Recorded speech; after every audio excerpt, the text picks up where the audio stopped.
After getting benched, here's Kirk Cousins praying Michael Penix plays so bad, Big Kirko gets his job back.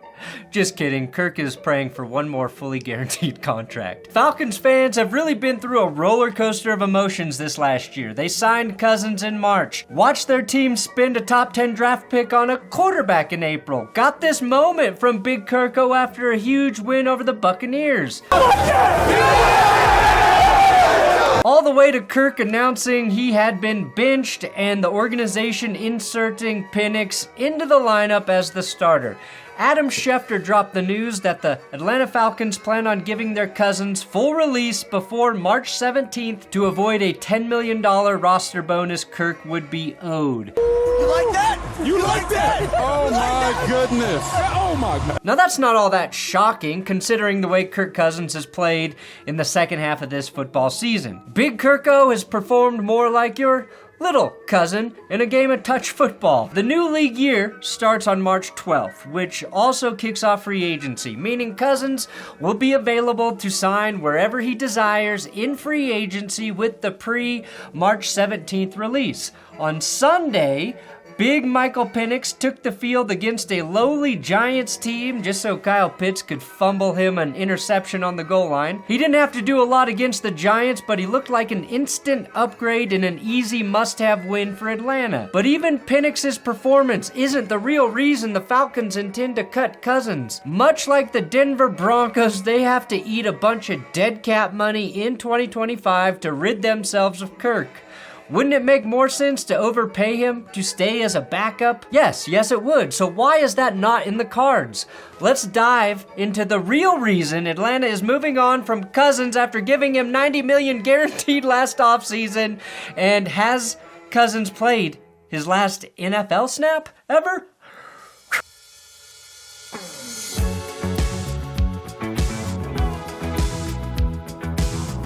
Today's episode is sponsored by Element. Element is a zero-sugar electrolyte drink mix and sparkling water aimed at helping you stay hydrated and hitting optimal sodium levels. Each pack has a perfect dose of electrolytes free of sugar, artificial flavors, and general BS. I rip one of these open and pop them into my water bottle to drink while I work out or after a night of having some adult beverages. I also started mixing these with my green vitamin drinks. They make that stuff taste so much more drinkable. And if you want to dabble with their salty warm mixes, chocolate, mint, chai, and raspberry, the winter is the time to do it. But I will die on the hill that the chili mango flavor is the best flavor. I asked Element to send me extra because I drink so much of these. They looked at me and said, "You might be the most hydrated person we have ever seen." And I said, "Thank you. Now give me my chili mango." You can get your free Element sample pack with any purchase with my link and only through my link below, drinkelement.com/TGS. Again, you only get the free sample pack with my link, and that's for new or current customers. You can try Element risk-free, and if you don't like it, they will refund your order, no questions asked. I don't just do the ads for Element, I'm drinking it right now. Oh God, yeah. Oh God, yeah, chili mango, you are the best.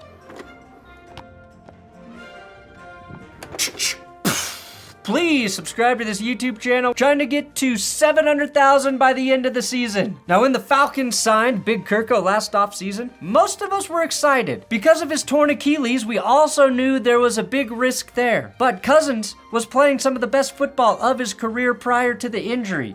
While he's an intimidating force in contract negotiations, Cousins is a great leader. He's loved by his teammates and most fans around the league. You don't quite know how many people are in your corner and how many people are praying for you and cheering you on until something like this happens. The kind of locker room guy he is was evident in his return game against the Vikings. Way to play, man. You're doing awesome, man. You're doing awesome. You're doing a great job. Stay healthy, baby. Tell me I say hello. Thank you. Appreciate that. Oh! Good job, man. Good job, doing my awesome. boy. Great to see you, my guy. Thank you. Keep doing.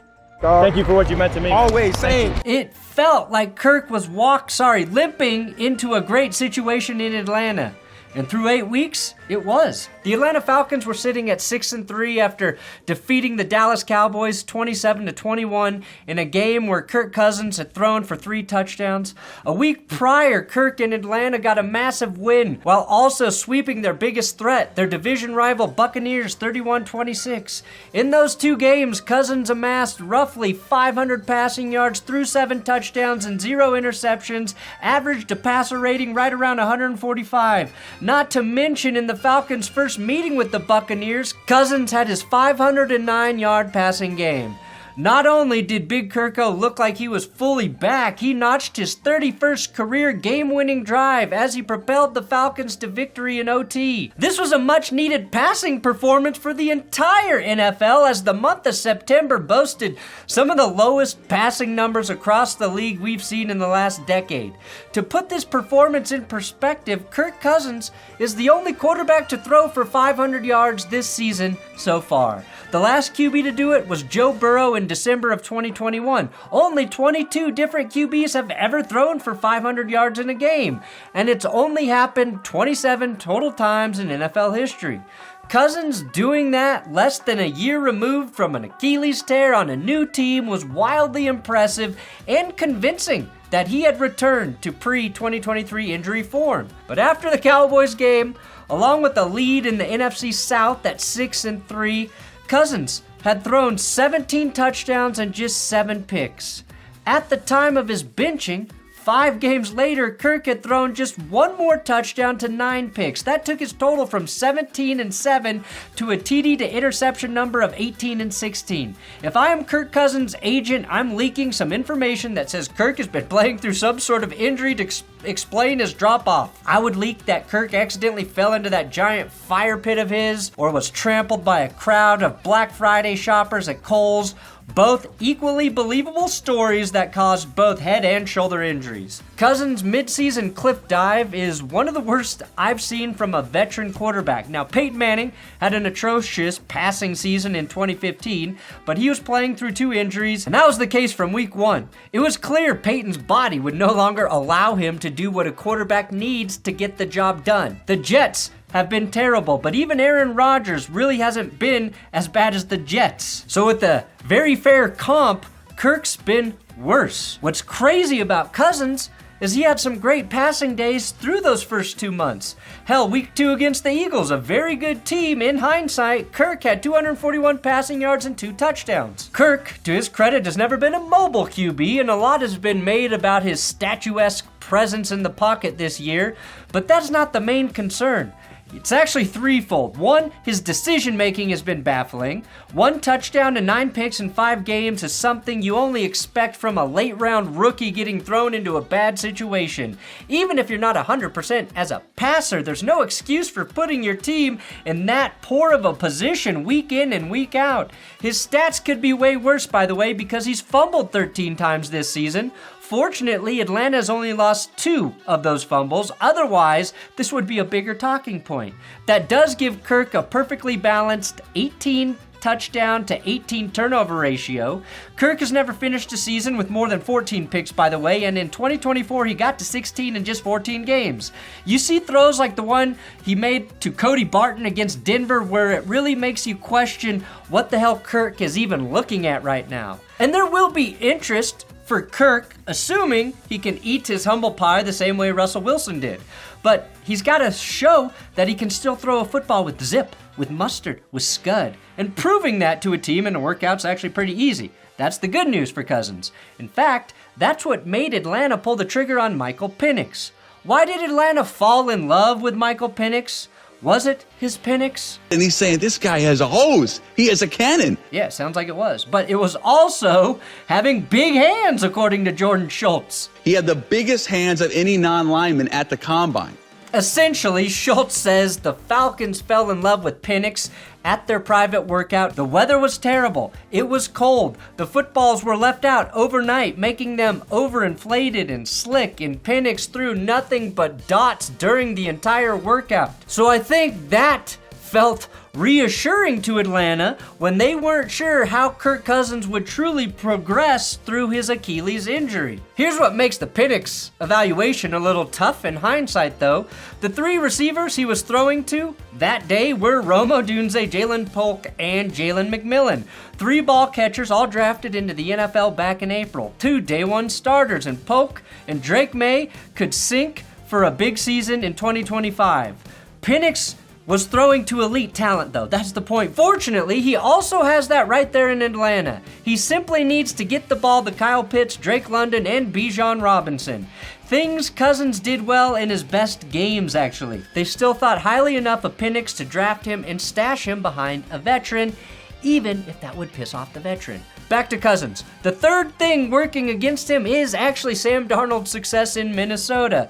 Cousins' best football came under Kevin O'Connell, aka KOC, aka Cock, which is to say, without Cock, Cousins can't perform. If you take the Cock out of your Cousins, he's just a regular guy.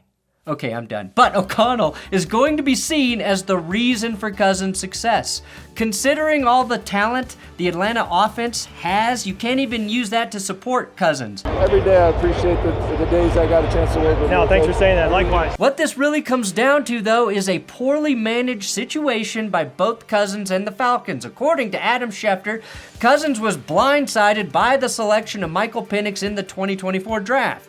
We were all obviously blindsided, but in order for Atlanta to keep Kirk Cousins, say as Michael Penix's backup and mentor, Kirk has to be happy with his team and willing to accept that role.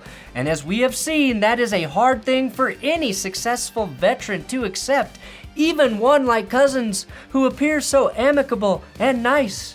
Here's what veteran quarterbacks have been doing to assure they have all the leverage when they start to suck on the field. They have that no trade clause built into their contract, which means in order for the Falcons to seek a trade for Cousins, they would need his permission. And according to Adam Schefter, due to the Michael Penix draft pick, Cousins has no intentions to play nice or do Atlanta any favors. $90 million guaranteed means nothing if you're still bitter about the Penix behind you. Russell Wilson did the exact same thing to the Denver Broncos last offseason. And the year before that, we had Derek Carr in a similar situation. Russell Wilson, though, forced Walmart to make him the highest paid employee in Walmart history to work for another team. The Steelers are paying Wilson $1.2 million this season, while Denver pays Russ roughly $38 million. When Kirk's release is finalized, he'll be in the exact same situation Russell Wilson was a year ago. Hell, when you look at Wilson's contract on Spot Track, Kirk pops up right next to him on the screen.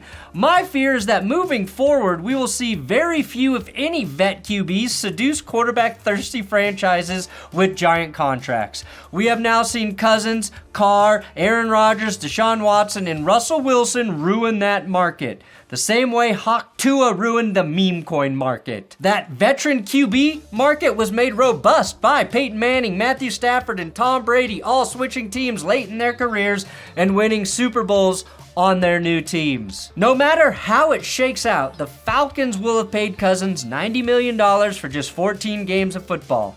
The good news for Atlanta is with a post-June release of Cousins, they will have dead cap hits of just $40 million and $25 million in 2025 and 2026. The bad news is because they didn't tell Kirk they were interested in drafting a quarterback and making that known to him when they brought him in, he's got no reason to help them. The Vikings gave Kirk everything he ever desired, and he told them to fuck off when they let him know they wanted to draft a quarterback. And I'm sure he said frick instead of fuck, but you know what I mean. He was coming off a massive injury and refused to play on a reasonable contract for the Vikings. Even Cole's cash will turn the most unassuming quarterback into a greedy monster. Had Atlanta been more transparent in their plans, maybe Cousins would consider reworking his current deal to stay with the team as a backup, or at least the idea of competing next offseason. Having Kirk as a backup would have been an ideal situation heading into 2025 for the team.